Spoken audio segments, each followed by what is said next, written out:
Денес може брзо и едноставно да се стигне во секое попопуларно место во Хрватска. Лесно достапни се Загреб, Риека, Сплит, Задар, Дубровник и други дестинации. Хрватска има 15 аеродроми, повеќе пристаништа, од кои поголеми се Сплитското, Риечкото и тоа во Пула. Транспортната мапа ја заокружуваат железницата и автопатската мрежа, кои постојано се реконструираат и се надградуваат. Значителна помош во тој процес имаат големите округли суми од европските фондови.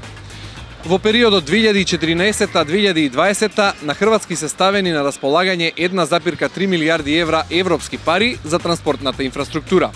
500 милиони за железницата, 170 милиони за градскиот превоз, 100 милиони за аеродромот во Дубровник, 80 милиони за поврзување на островите со копното.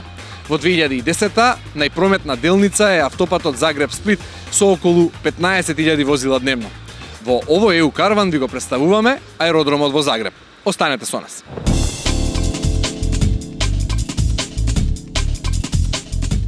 Унаму каде што романтично се спојуваат медитеранскиот и континенталниот дух на крстопатот меѓу Источна и Западна Европа или уште посликовито на географскиот, културниот, историскиот и на политичкиот крстопат на Европа. Токму тука се наоѓа Загреб, градот кој пулсира во духот на културата, уметноста, музиката, архитектурата и гастрономијата. Сето она што еден град треба да го има за квалитетен живот. И покрај брзиот развој на економијата и транспортот, Загреб ја има задржано својата привлечност и пријатна атмосфера. Загреб до пред 2 години беше само транзитна точка за туристите на пат до Јадранското море. Годинава бројките покажуваат дека е во добра туристичка насока. Во првите 6 месеци од 2015-та го посетиле околу 100.000 странски туристи и над 10.000 домашни гости. Најмногу туристи има од САД и Јужна Кореја. Загреб има важна улога во сообраќајната слика на Европа. Со модерна автопатска мрежа е поврзан со Централна и Југоисточна Европа. На градот како транспортен центар му дава значење и меѓународниот аеродром во близина до Велика Горица. Според пописот од 2001-та, во Загреб има 790.000 жители. Хрватската престолнина е седиште на 40% од компаниите во земјата и вработува околу 38% од работната сила. Јавниот транспорт е организиран со трамваи, автобуси и приградска железница. Трамваите препознатливи по сината боја со текот на годините станаа символ на градот. На трамвајската мрежа и се приклучуваат околу 400 автобуси кои обслужуваат повеќе од 2000 стојалишта. Годишно превезуваат околу 1 милион патници. Автобусите делумно го покриваат центарот на Загреб, а за надвор од градот се единствената опција кога станува збор за јавен превоз. Популарен меѓу загребчани е железничкиот превоз кој е интегриран со трамвајскиот и автобускиот транспорт. Со влегувањето на Хрватска во европското семејство и Загреб доби пристап до повисоки суми за разлика од предпристапните фондови. Градската управа интензивно работи на зајакнување на капацитетите за поголема искористеност на ЕУ фондовите. Целта е да се постави како еден од најголемите корисници на европски пари во Хрватска. Во текот на 2013 година во Загреб се реализирани проекти во вредност од околу 350 милиони куни, од кои кофинансирањето од Европската унија изнесува околу 280 милиони куни. Во новиот финансиски период се подготвуваат големи инфраструктурни проекти, како што се управување со отпад, модернизација на водоснабдувањето и канализационата мрежа, транспортни проекти. Општинските власти се надеваат и на жичарница, енергетски и многу културни проекти. До крајот на 2020 година државата има можност да повлече 12 милијарди од европските фондови за развој на транспортната инфраструктура. Најголем дел од средствата се наменети за модернизација на железницата, а остатокот за создавање паметни градови, области и региони, каде што луѓето ќе можат да патуваат побрзо и поевтино. Центарот на Загреб плени со својата архитектура.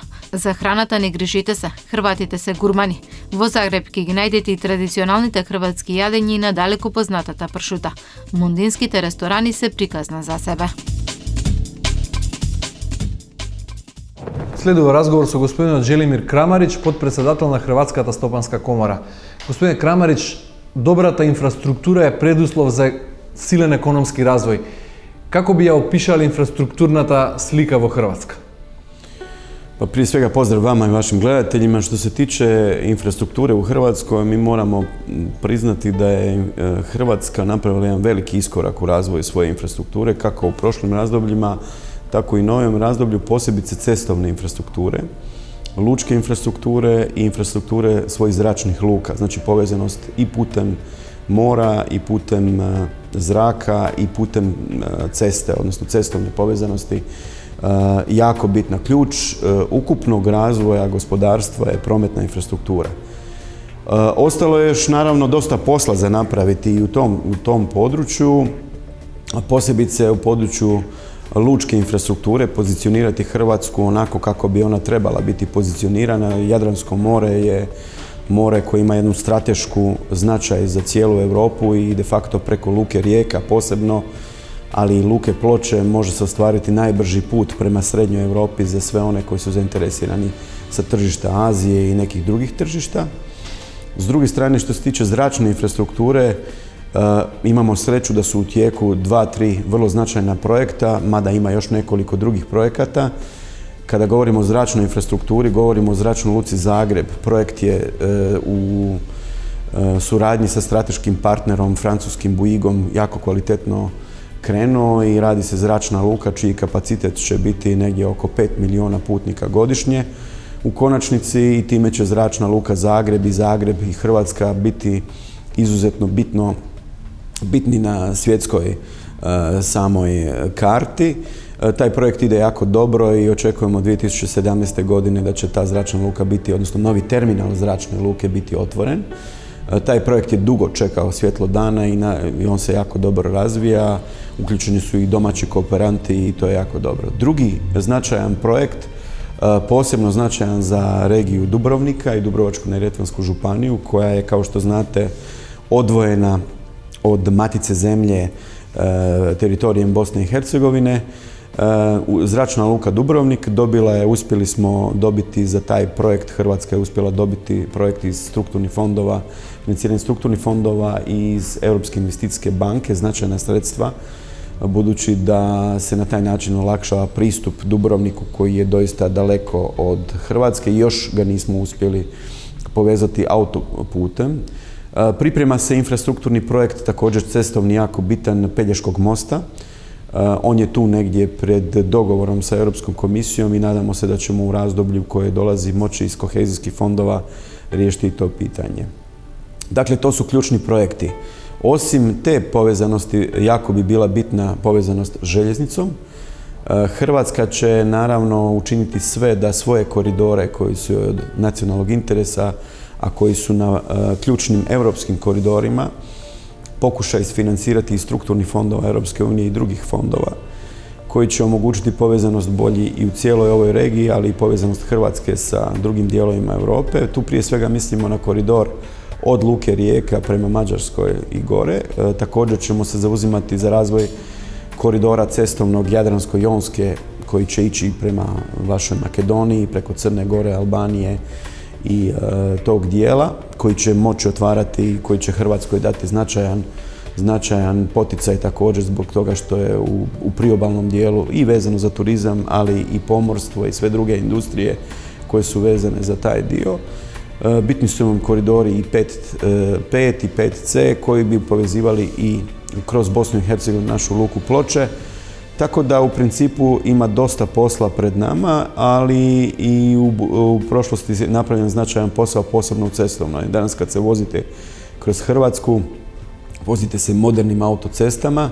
To isto trebamo sad ostvariti u području željeznica, posebice na području ove niske pruge. Već su počeli neki projekti i ugovoreni su neki projekti obnove željezničke pruge u smjeru od Slovenije prema Srbiji i naravno ovom putu dole koji vodi, kao i nekim drugim putevima.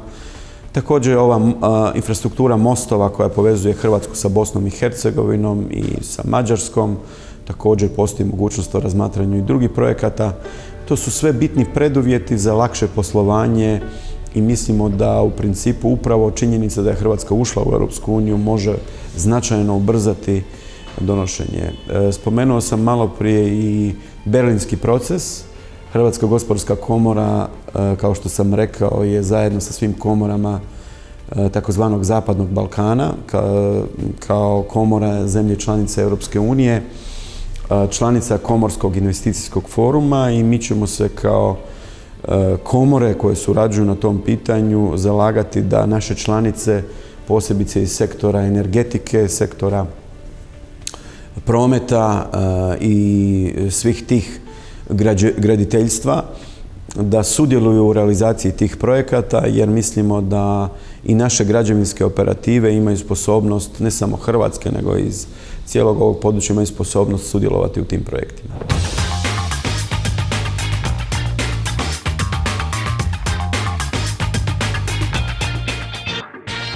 Меѓу многуте заслужни жители на Загреб кои добиле свој споменик во градот е и Славољуб Пенкала, хрватски научник и пронаоѓач во чии опус се меѓу 70 и 80 пронајдоци од механиката, хемијата и физиката.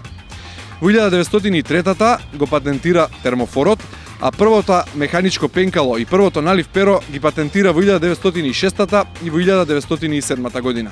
Оттогаш најупотребуваната алатка за пишување го носи неговото име. Разговор со господинот Мирослав Дрљача, директор на авиопристаништето Загреб.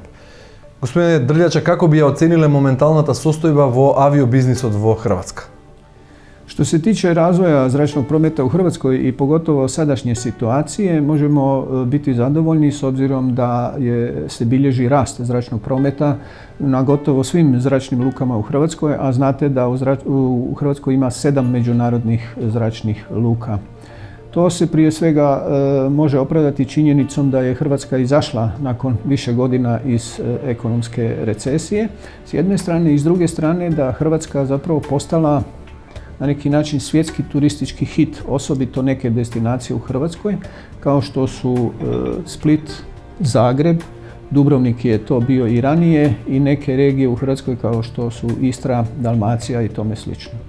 Specifičnost hrvatskog zračnog prometa se sastoji u tome u odnosu na zemlje u regiji što ima 7 zračnih luka međunarodnih. Dakle, sam zračni promet u Hrvatskoj ne ide preko Zagreba i nema potrebe da ide preko aerodroma Zagreb, jer Zagreb je 96% zračna luka redovnog prometa, dok su naše morske zračne luke, dakle Pula, Rijeka, Zadar, Split, Dubrovnik, imaju velika vršna opterećenja tijekom ljeta. Dakle, u ljetnim mjesecima je promet pojačan zato što turistički čarteri i osobito takozvane low cost kompanije iz evropskih destinacija odlaze direktno na te zračne luke na obali. Дали во хрватскиот авиосообраќај си преминуваат сите европски стандарди? Не само кога станува збор за безбедноста, туку и за прометот и обслужување на патниците, на стоки и услуги. Svakako, dakle, zračna luka Zagreb je, kao i sve druge zračne luke u Hrvatskoj i prije ulaska u Europsku uniju, poštivala sve međunarodne standarde koji vrijede za zračni promet. Dokaz tome su brojni certifikati, dokaz tome su i činjenica da su međunarodne organizacije nadležne za zračni promet često provodile određene vrste audita, odnosno kontrola. Treba reći to da je zračna luka Zagreb kao prva u ovoj regiji još 2003. godine uvela sustav upravljanja kvalitetom po normi ISO 9001 i godinu kasnije, dakle 2004. godine, sustav upravljanja okolišem po normi ISO 14001 i to za sve svoje poslovne procese i poslovne funkcije. Првото воздушно летало, модерниот Цепелин, го измислил хрватскиот трговец со брашно Давид Шварц на крајот на 19. век. По неговата ненајдена смрт, неговите нацрти ги откупува германскиот генерал, грофот Фердинанд фон Цепелин и го патентира леталото што го носи неговото име. Првиот лет со Цепелин траел 18 минути, а изведен е над Боденското езеро во 1900 година. Кога станува збор за Загребскиот аеродром, што од поновата историја е нешто што е поинтересно за нашите гледачи? Што би можеле да го кажете? Pa ima nekoliko stvari. Ona osnovna stvar je da je Zračna luka Zagreb u koncesiji od 5.12.2013. godine. Dakle, temeljem međunarodnog javnog natječaja, davatelj koncesija, to je Vlada Republike Hrvatske, izabrala je koncesionara i s njim sklopila ugovor za izgradnju novog putničkog terminala i za upravljanje postojećom infrastrukturom. I to je već evo sada skoro 2 godine kako taj proces traje i uvjeti ugovora se ispunjavaju. Novi putnički terminal se gradi čak i prije roka, o tome ćete čuti od naših kolega.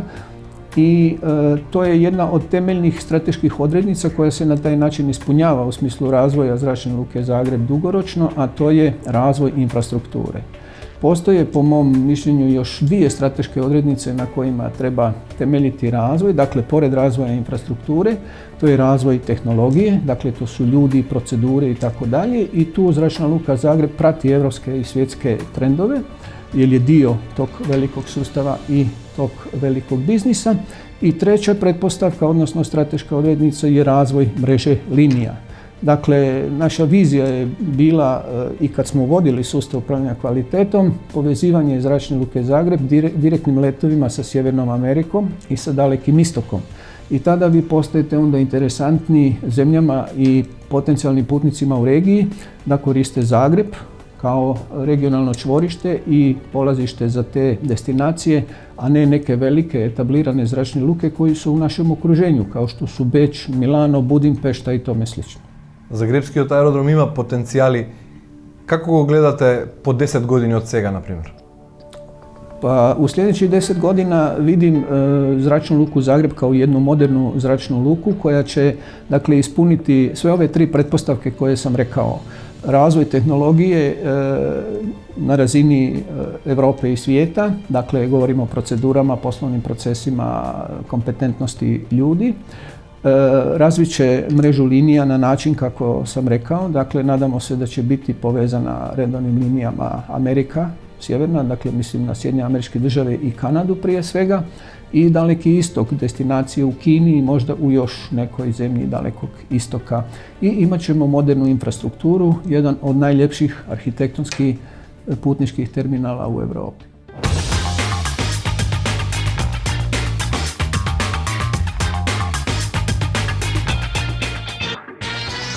Освен цепелинот, пенкалото и други гениални изуми со кои хрватите го задолжиле човештвото, Хрватска се смета за татковина и на еден од најупотребуваните модни детали во гардеробата, особено на деловниот маж – вратоврската или далеко прочуената кравата. Првија носеле хрватските војници уште во 17-тиот век. Таа била дел од нивната униформа и со време станала символ кој тие ја расшириле низ Европа. Денес во теоријата постојат повеќе од 80 начини на врзување на вратоврска, од кои најупотребувани се 10.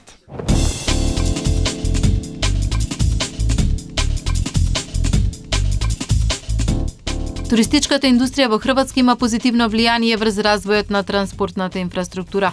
Земјата има релативно голем број аеродроми, од кои 7 имаат статус на меѓународни авиопристаништа. Во првите 6 месеци од годинава на хрватските аеродроми имало 42.000 полетувања и слетувања. Во овој период преку нив минале повеќе од 2.600.000 патници, што е за 177.000 повеќе од минатата година. Лани на хрватските аеродроми бил принесен товар од 7.500 тони. Најголем и најпрометен е Загребскиот аеродром. Плесо се наоѓа на 12 км од центарот на градот со меѓународни врски со Европа и домашни конекции со сите поголеми градови во земјата. Лани аеродромот имаше најуспешна година досега. Низ неговите порти поминале 2,43 милиони патници. Растот на патници се очекува да биде уште поголем кога ќе се направи новиот терминал што се гради на 1500 метри од стариот. Со влезот на Хрватска во ЕУ и зголемениот број патници се наметна и потребата од нов и поголем аеродром. Модерен европски аеродром Загреб ќе добие до крајот на 2016-тата. Изградбата на патничкиот терминал официјално почна во декември 2013 година по потпишувањето на договорот со францускиот концесионер. Договорот за концесија вклучува финансирање, проектирање и изградба. Вкупната инвестиција е 324 милиони евра, од кои 236 милиони за проектирање и изградба на нов терминал и 88 милиони евра за одржување на аеродромската инфраструктура за целиот период на концесијата. Терминалот ќе се простира на површина од 65.000 квадратни метри. Конструкцијата е речиси готова, а до крајот на годинава ќе треба да биде целосно застаклена. Другата инфраструктура, односно патеки, пристапни улици и виадукти, би требало да се завршат до пролет идната година. На крајот на 2016 се очекува и употребната дозвола за новиот аеродром. Наместо досегашните 2 милиона, ќе има капацитет за 5 милиони патници и вкупно 10 авиомостови. Со отворање на новиот патнички терминал за аеродромот во Загреб почнува нова ера на позиционирање како важен регионален центар. Во текот на 2014 година на аеродромот Плесо со операции започнаа 5 нови компании, а дел од старите авиооператори го зголемија бројот на фреквенциите на постојните летови. Важен генератор на аеродромот Плесо и туристичкиот потенцијал на хрватскиот главен град, кој во 2014 година исто така доживеа туристички бум. Пари од европските фондови за гребското авиопристаниште користи за подобрување на квалитетот на аеродромскиот кадар. Со 130.000 евра од Европскиот социјален фонд преку проектот Wings се зголемува конкурентноста на невработените авиоинженери. Аеродромот во Дубровник пак ќе биде меѓу првите во цела Европска унија кој ќе добие пари од Европскиот фонд за стратешки инвестиции. Се планира за реконструкција и доградба на овој аеродром, од ЕУ фондовите да се повлечат околу 145 милиони евра. Нов аеродромски терминал ќе добие аеродромот во Сплит, ќе почне да се гради на пролет. Инвестицијата е вредна 450 милиони евра. Аеродромот ќе се гради по европски стандарди, ќе биде во можност да постигне годишен обрт од повеќе од 2 милиона патници.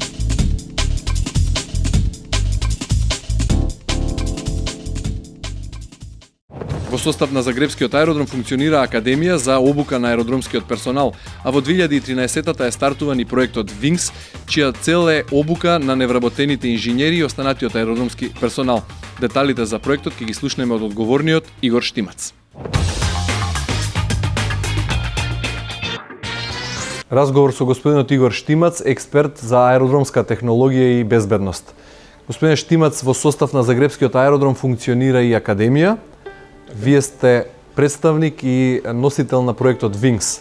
Ке може ли да ни кажете нешто повеќе за школата, за Академијата и за проектот Wings со кој раководите? Ovako, što se tiče samoga projekta Wings, znači to je bio prvi projekt u Republici Hrvatskoj koji je neka zračna luka zapravo aplicirala za neke od europskih fondova. Sam projekt znači edukativnog karaktera, znači sama prijava projekta aplicirali smo na europski fond pod nazivom IPA, znači IPA 4, koji se direktno je fokusiran na obrazovanje nezaposlenih osoba, znači pomoć nezaposlenim osobama kako bi što lakše mogli pronaći posao. Sam projekt Wings je znači ideja nekoliko entuzijasta zapravo sa same zračne luke, znači konkretno nas 6 jer smo radili na tome projektu i na pisanju same aplikacije. Pisanje aplikacije je trajalo otprilike 2 godine, znači jedan dugotrajan proces za prikupljanje tih bespovratnih sredstava znači iz Europske unije.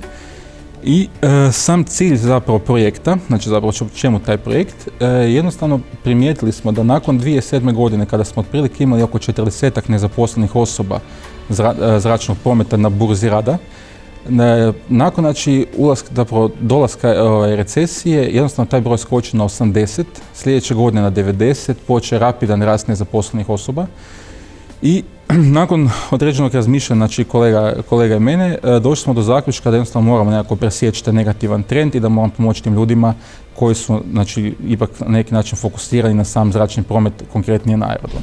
Koliko pari čini projekt od Wings i kako se sprovedува? Što se tiče samog projekta Wings, znači postoje, Europska unija zapravo definira granice, ovisno o kojim natječajima se radi. Konkretno za projekt Wings imali smo, znači minimalna sredstva su bila 50.000 eura, maksimalno smo mogli dobiti 250.000 eura. Sam projekt Wings, znači s kojim smo mi aplicirali, bio je otprilike u iznosu oko 173.000 eura.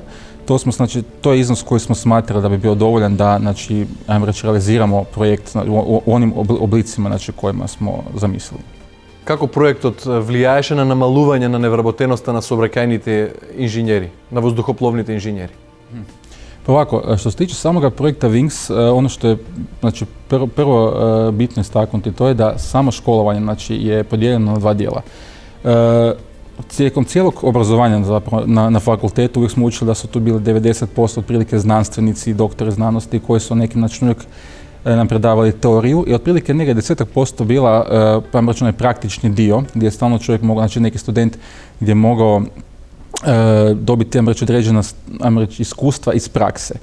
Projekt Wings je totalno suprotno znači, od toga modela. Na neki način 90% predaju stručnjaci iz zračnog prometa koji su svakodnevno uključeni u operativnost aerodroma, a 10% smo znači, ubacili tu znanstvenu komponentu na neki način da polaznici imaju, ajmo reći, taj doticaj sa znanošću.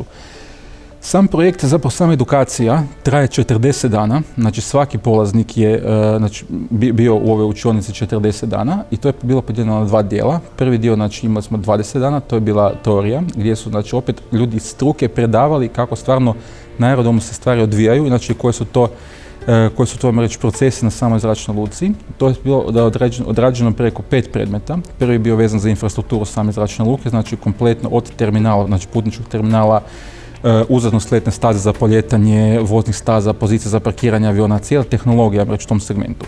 Nakon toga imao sam predmete vezano za tehnologiju prihvata putnika, posebno, prihvata zrakoplova, posebno i prihvata robe, posebno. Znači opet to su predavali instruktori, eksperti točno koji su fokusirani na ta područja, tako da su zapravo ti polaznici dobivali, ajmo reći, najsvježe informacije iz same industrije.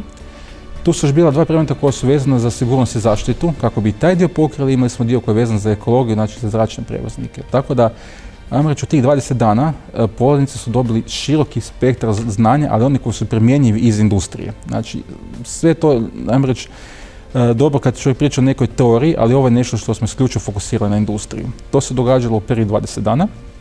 Nakon toga, znači, slijedili su 19 dana praktičnog dijela. Znači, sve ono što su tu naučili polaznici, jednostavno su doslovno prešli cestu i znači, sudjelovali su u operativnosti aerodroma. Znači, ono što smo pričali, to su u praksi vidjeli. 19 dana, 8 sati dnevno su, znači, živjeli uz avione, uz sve te operacije, tako da, znači, nije ostalo samo onaj trag na papiru, nego u praksi su to koristili. I zadnji dan, znači, su imali ispit, znači, koji je, ajmo reći, sadržavao kompletno sve elemente toga što su naučili. Također nismo željeli napraviti da sama edukacija bude monotona, tako da smo zapravo od samoga početka ih podijelili u grupe. Znači, recimo, otprilike prva grupa, znači, koju smo imali, znači, prvi 40 dana bila na predavanjima, unutar tih 20 ljudi podijelili smo ih na još dodatnih 5 grupa koji su morali razvijati određene case studije, neke zadatke, znači, koje smo zadavali. I s obzirom da smo željeli ne samo zapravo napraviti fokus na zračni promet, kad gledate imate nezaposlene osobe koje možda neki od njih čak po 10 godina, mi smo imali, znači, ljude koji su imali 55 godina na ovome tečaju, znači, koji 10 godina recimo nisu uopće, znači, dobili priliku za zaposlenjem, jednostavno oni su bili demotivirani. Bilo je dosta polaznika koji su nakon fakulteta odmah izašli. Znam reći da smo imali neki raspon godina od 25 do 57. I sad tu morate, znači, pomiriti kompletno tu koncentraciju, znači, tih godina ljudi i različitih, ajmo reći, iskustava njihovih životnih.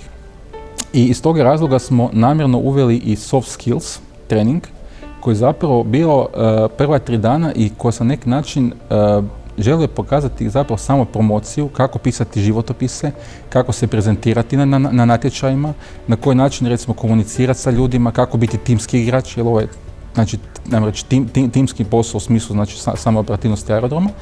Tako da nam se pokazalo da prva 3 dana soft skillsa zapravo su podigli motivaciju svim tim ljudima i, ajmo reći, vratili ih na onaj trag da su jednostavno, oni jesu diplomirani inženjeri zračnog prometa, ali su dobili onu želju za natjecanjem, bez obzira što neki nisu po 10 godina radili. I nakon toga smo, znači, nakon tih 3 dana počeli smo sa stručnim osposobljavanjem. Jednostavno pokazalo se da zapravo mi kao instruktori smo uživali u tome, vidite da smo tu iskru upali kod svakog od njih. Какви се резултатите? Колку од нив успеа да најдат работа? Što se tiče, znači, samoga posla, traženje posla nakon prve grupe, znači kada je prva grupa završila njih, znači bilo ih je, prvo prvoj grupi ih je bilo 14, njih je 6 našlo posao. Druga grupa, znači, imali smo ih 20, s time da, ono što bih samo htio naglasiti, da prva grupa su bili koncentrirani ljudi iz Zagreba i Zagrebačke županije, znači to je bilo target. A nakon toga druga grupa su zapravo bili ljudi iz cijele Hrvatske. Znači, mi smo zapravo s našim projektom pokrili kompletno cijelu Hrvatsku, sve diplomirane inženjere i inženjere zračnog prometa. Sada, nakon što je projekt završio, znači imali smo 34 sve zajedno, znači 34 osobe koje su završile projekt. 2 su u međuvremenu odustale zbog određenih, ajmo reći, privatnih razloga.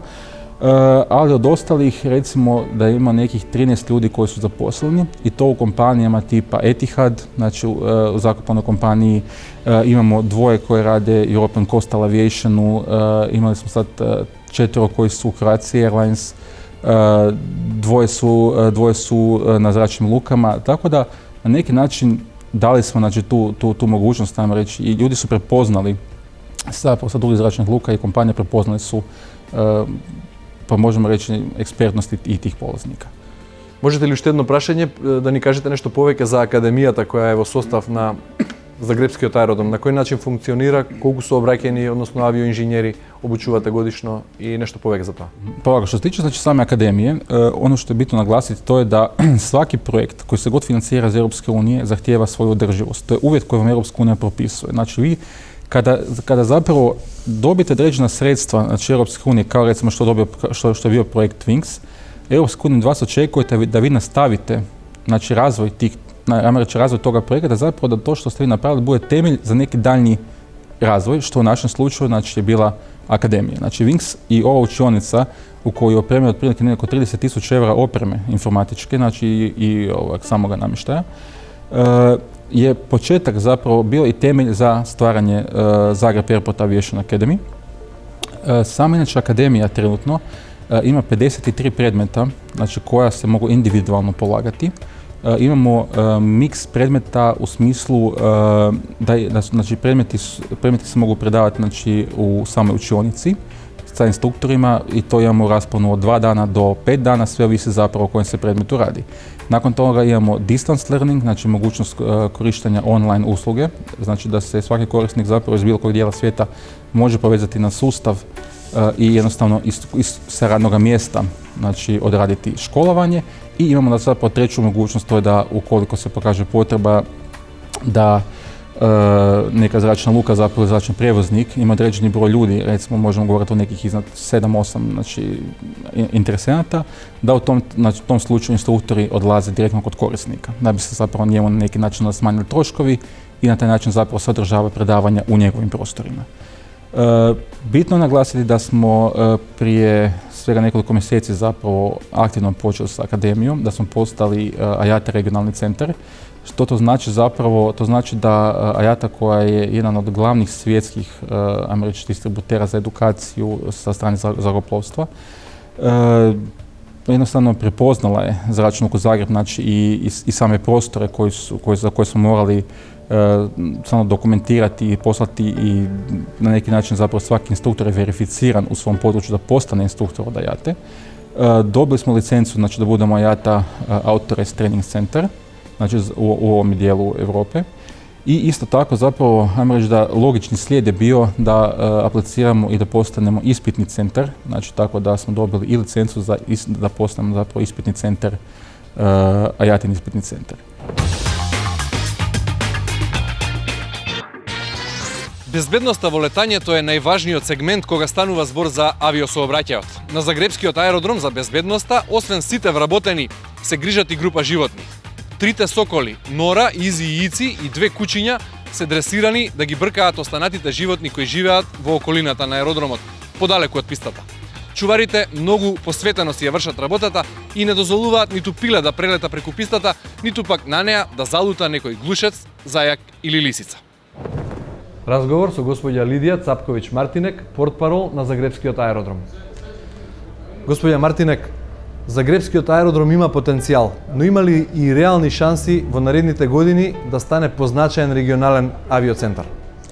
Pa to je naša nekakav i marketinški i poslovni plan, i mi u tom smislu i djelujemo i radimo, a ono što je preduvjet da bi se bio regionalni lider, ajmo to tako reći, ili regionalni hub je svakako infrastruktura koja je, kao što znate, kod nas se radi punom parom, rekla bih. Znači mi smo sad u procesu izgradnje novog putničkog terminala koji se radi u modelu javnog-privatnog partnerstva, znači između Republike Hrvatske i međunarodnog konzorcija. I isti taj međunarodni konzorcij je preuzeo upravljanje nad postojećom zračnom lukom od mjeseca prosinca 2013. godine.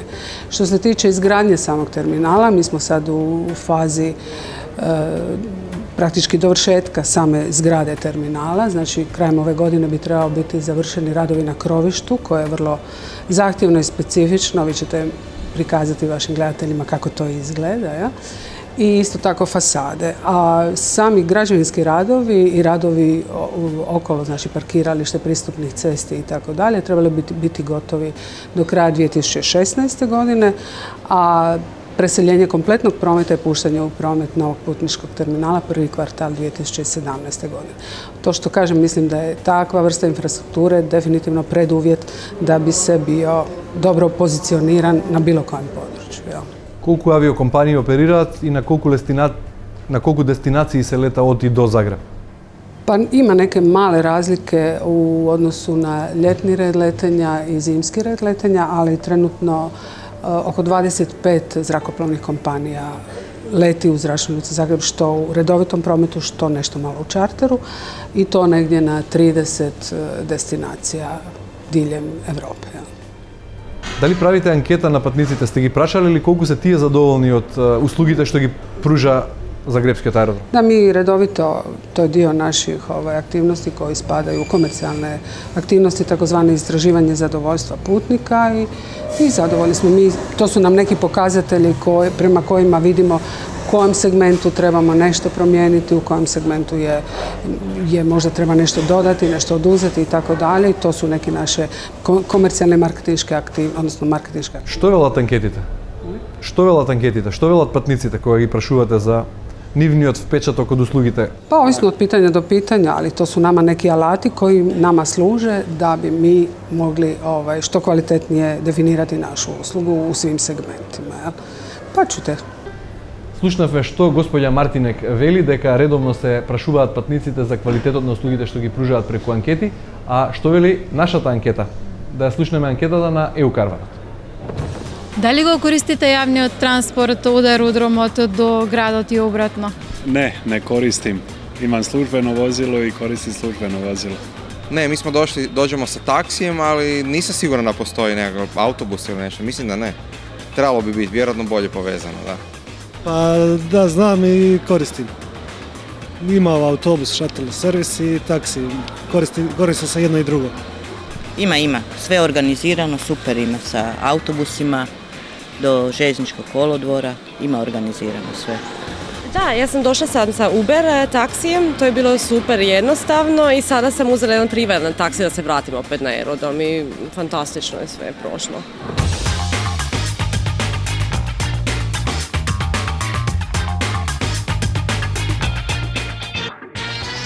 Хрватите многу амбициозно се зафатија со изградба на нова и модернизација на постоечката транспортна инфраструктура.